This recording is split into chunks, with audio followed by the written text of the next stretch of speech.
I'm a fellowship-trained breast surgical oncologist. I'm Dr. Amani Jambakar, and today I'm presenting a made-up case of a 43-year-old with LCIS or lobular carcinoma in situ. A 43-year-old underwent her very first mammogram, and they told her that she needed to come back because they saw something abnormal on her screening mammogram. So they brought her in for this diagnostic mammogram, which is a zoomed-in view. The arrow is pointing to what the radiologist found suspicious. There is some focal asymmetry here, or this area of dense breast tissue that just doesn't look quite the same as the rest of the tissue here. And there are also calcifications, or tiny white dots in it. After doing an ultrasound and not really seeing anything, this patient underwent a stereotactic biopsy, or a biopsy done via mammogram.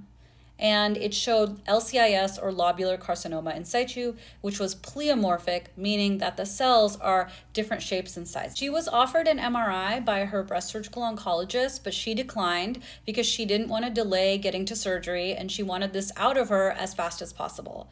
Her surgeon talked to her about doing a lumpectomy or just removing this lump with some normal tissue in case it ended up being cancer, and it did end up being cancer. Pathology came back as grade 2 invasive lobular carcinoma, and unfortunately there was lobular carcinoma on some of the edges or the margins of the tissue that the surgeon removed. So this patient then had to go back for a re-excision of those edges of tissue, but also a sentinel lymph node biopsy, or removing 1 or 2 lymph nodes under the arm to prove that the cancer had not spread. And luckily that surgery was successful. She had negative margins, or all of the cancer was removed from the breast, and she had negative lymph nodes, meaning that there was no cancer in her lymph nodes.